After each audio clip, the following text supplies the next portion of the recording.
Baik, selamat pagi. Oke, apa kabarnya hari ini? Sehat? Sehat, baik. Pada pagi hari ini kita akan memulai atau melaksanakan skill lab mata kuliah keperawatan dasar 2 dengan materi perawatan luka. Oke, Ibu harap setelah melaksanakan skill lab ini semua mahasiswa mampu mempraktikkan atau mendemonstrasikan bagaimana tindakan perawatan luka dengan tepat dan benar. Selain itu juga mahasiswa harus mampu memahami apa itu perawatan luka, apa tujuan dari perawatan luka, bagaimana kriteria hasil dari perawatan luka, dan memahami langkah-langkah dari prosedur tindakan perawatan luka itu sendiri. Nah, oke. Skill lab kita ini akan berlangsung selama 30 menit ke depan ya. Jadi pergunakan waktu dengan baik. Jika ada yang kurang paham, mahasiswa boleh bertanya. Dan setelah Ibu jelaskan, mahasiswa boleh mencoba secara mandiri menggunakan video pembelajaran yang Ibu kasih atau menggunakan modul ya. Dan Ibu harap selama skill lab ini tidak ada yang menggunakan handphone. Oke, baik. Kita mulai saja ya skill labnya. Nah, pertama-tama Ibu akan menjelaskan beberapa konsep perawatan luka yang harus mahasiswa ketahui, yaitu definisi perawatan luka. Apa itu perawatan luka? Perawatan luka itu merupakan suatu proses yang kompleks dan dinamis dengan perubahan lingkungan luka dan status kesehatan individu. Nah, fisiologis dari penyebab luka ini yang normal ini melalui beberapa fase, yaitu fase hemostatis, fase inflamasi, fase granulasi, dan fase maturasi. Selanjutnya, mahasiswa boleh lihat modulnya ya. Kita lihat tujuan perawatan luka. Apa tujuan dari perawatan luka ini dilakukan? Tentu saat kita melakukan tindakan kita harus tahu tujuan kita itu apa kita lakukan perawatan luka ini. Nah, di modul ada beberapa tujuan perawatan luka. Yang pertama itu meningkatkan homeostatis luka. Yang kedua itu mencegah infeksi. Yang ketiga itu mencegah cedera jaringan yang lebih lanjut. Nah, kita lakukan perawatan luka ini, kita mencegah adanya cedera atau ada masalah lagi dari luka tersebut. Jadi kita lakukan perawatan luka. Nah, selanjutnya itu meningkatkan penyembuhan. Nah, kalau kita rawat lukanya, luka tersebut akan lebih cepat sembuhnya. Yang kelima, mempertahankan integritas kulit. Yang keenam, mengembalikan fungsi normal kulit. Lalu yang ketujuh, memperoleh rasa nyaman atau mengurangi nyeri. Ini pada pasien. Pasti pasien akan merasa lebih nyaman setelah kita lakukan perawatan luka karena nyerinya berkurang. Oke. Selanjutnya kita lihat kriteria hasil. Kriteria hasil ya. Hasil yang diharapkan dalam melakukan perawatan luka adalah ada beberapa ya, ada 5. Yang pertama itu ada luka bersih tanpa ada tanda-tanda infeksi. Jadi kriteria hasil ini kita gunakan untuk setelah kita melakukan tindakan perawatan luka. Kita lihat hasil lukanya apakah sesuai dengan kriteria hasil ini gitu. Jadi yang pertama, luka bersih tanpa ada tanda-tanda infeksi. Setelah kita rawat tidak ada timbul infeksi. Lalu yang kedua, terlindungi oleh balutan tanpa mengkontaminasi area luka. Kita lindungi dengan balutan, tapi tidak membuat luka itu terkontaminasi ya. Yang ketiga, tidak ada trauma luka dan menyebabkan ketidaknyamanan. Jadi lebih nyaman dan nyerinya berkurang. Lalu yang keempat, luka secara kontinu memperlihatkan tanda-tanda proses penyembuhan. Jadi setelah kita rawat, luka itu memperlihatkan atau menunjukkan bahwa luka itu lebih cepat sembuh atau lagi proses penyembuhan, ya. Yang kelima, pasien dapat menyebutkan cara merawat luka. Ini bertujuan untuk memandirikan pasien, karena saat dia nanti kembali pulang, ia harus bisa juga merawat lukanya sendiri. Jadi klien juga dapat belajar untuk melakukan perawatan luka. Oke, itu tujuan dari perawatan luka pada pasien, ya. Oke, selanjutnya kita akan masuk ke bagaimana tindakan perawatan luka. Sebelum kita lakukan tindakan, pasti kita menyiapkan bahan, ya. Bahan apa yang alat dan bahan yang kita gunakan.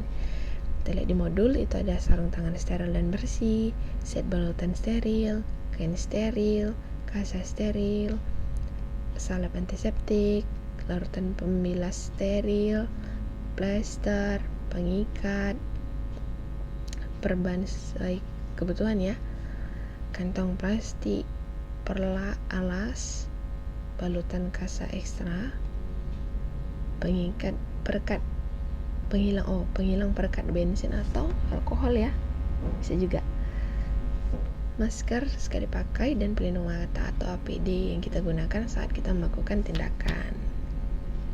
Karena kita harus melindungi diri juga saat kita melakukan tindakan perawatan luka ini. Oke, kita masuk ke prosedur, ya. Prosedur tindakannya itu yang pertama pastinya kita mereview bagaimana rekam medis pasien. Kita tanyakan, ini termasuk orientasi, ya, rekam medis tentang perawatan luka pada pasien ini. Lalu siapkan peralatan, kita cuci tangan dan keringkan tangan. Identifikasi klien, kita datang ke pasien, kita harus beritahu apa yang kita mau lakukan. Selamat pagi Ibu, selamat pagi, apakah Ibu mengalami alergi? Ibu merasakan ada alergi? Jika tidak, jelaskan apa prosedur yang akan kita lakukan. Selamat pagi Ibu, di sini saya perawat Sheila yang bertugas pada pagi hari ini. Saya akan membantu Ibu merawat lukanya. Saya akan lakukan perawatan luka agar luka Ibu tidak infeksi dan Ibu merasa lebih nyaman.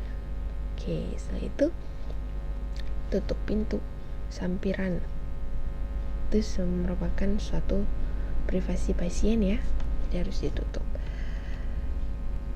Letakkan kantong sampah atau bengkok pada area yang mudah dijangkau. Nah, dekat sama pasien, ya. Lipat bagian atasnya membentuk bengkok. Oke. Kenakan masker, APD, masker dan kacamata, ya, kalau ada. Cuci tangan secara menyeluruh. Oke, kenakan sarung tangan bersih dulu, belum steril, karena kita masih mau membuka perban yang ada di tangan pasien atau di luka pasien, ya. Kenakan sarung tangan bersih, lepaskan plester, lepaskan perban, angkat balutannya secara perlahan, ya, hati-hati jangan sampai melepas atau melukai luka tersebut lagi.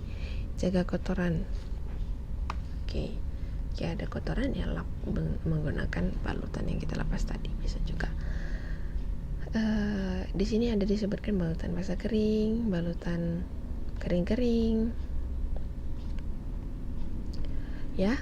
Di sini ada disebutkan balutan kering-kering. Nah, kita gunakan sesuai dengan kondisi pasien.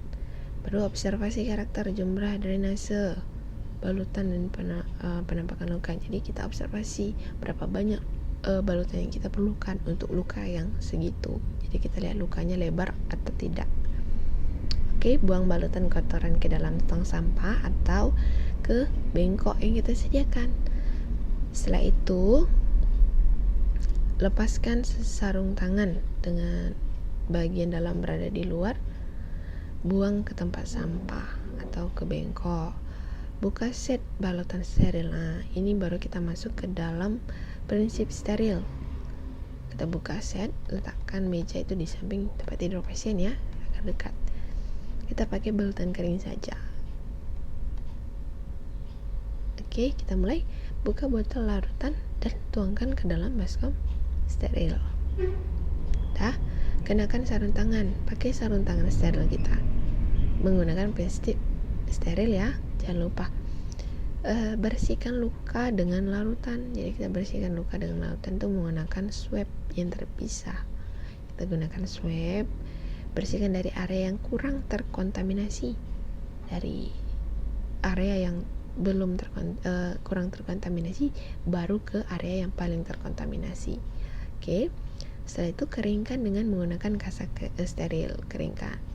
Kita menggunakan pinset ya, memegang kasanya. Oke. Oleskan salep antiseptik jika diperlukan.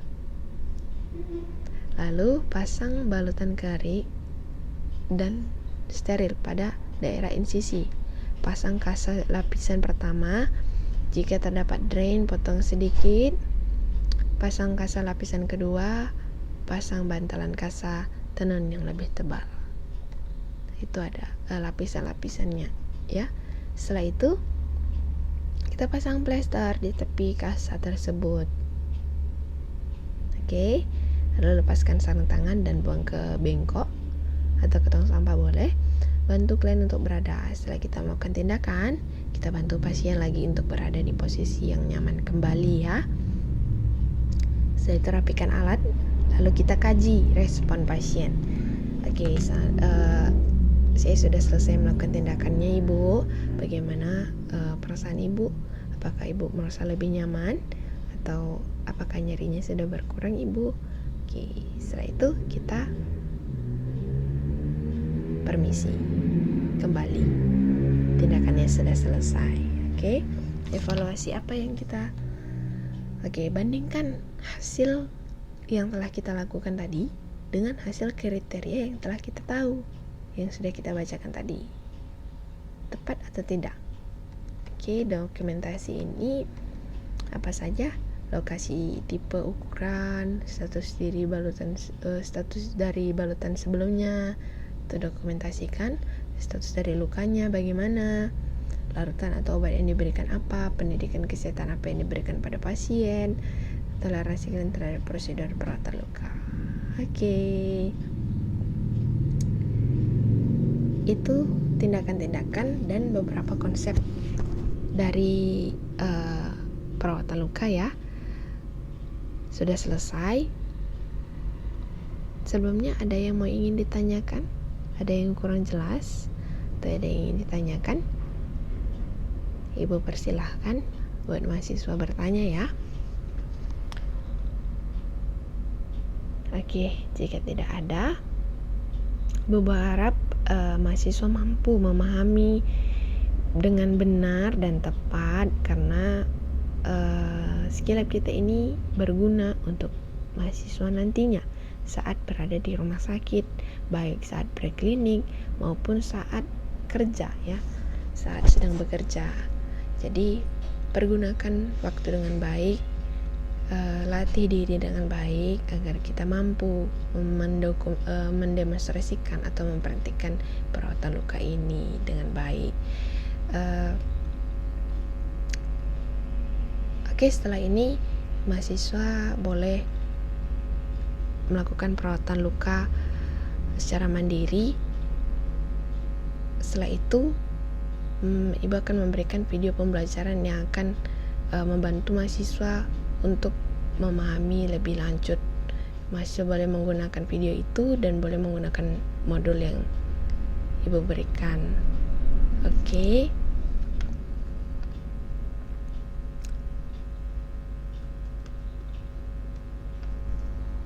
Mungkin sekian saja dari Ibu. Jika tidak ada pertanyaan, semoga skill-labnya bermanfaat, dan jangan lupa kita akan mengadakan ujian skill-lab ya. Ujian skill-labnya Ibu akan memberikan 2 soal esai, dan setiap mahasiswa harus mempraktikkan atau mendemonstrasikan bagaimana perawatan luka tersebut. Baik, mungkin itu saja dari Ibu. Semoga mahasiswa mampu menyelesaikan tugasnya dengan baik dan bisa memahami dengan benar dan tepat. Oke. Sekian dari Ibu.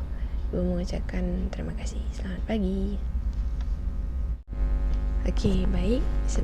Sebelum kita tutup skilab kita, Ibu akan menanyakan beberapa hal yang sudah kita pelajari sebelumnya pastinya ya.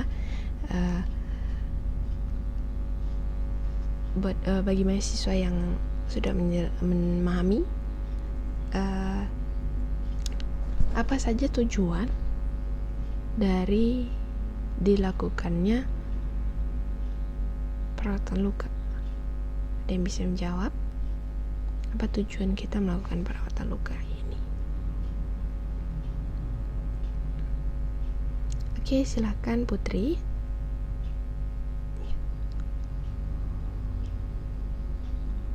Ya, benar sekali, jawabannya benar. Ada beberapa tujuan yang kita sudah ketahui ya tadi. Ibu sudah jelaskan ada tujuan dari perawatan luka itu, salah satunya adalah mengurangi infeksi agar tidak terjadi infeksi dan mencegah cedera pada jaringan kulit dan mempercepat penyembuhan luka. Oke, baik, jawaban yang benar sekali. Jadi Ibu rasa semua mahasiswa sudah mengerti dan mampu memahami konsep perawatan luka ini ya. Oke, mungkin itu saja skilab kita pada pagi hari ini. Ibu tutup. Semoga mahasiswa berhasil melakukan tugasnya dan bermanfaat bagi kedepannya. Baik, saya ucapkan terima kasih. Selamat pagi.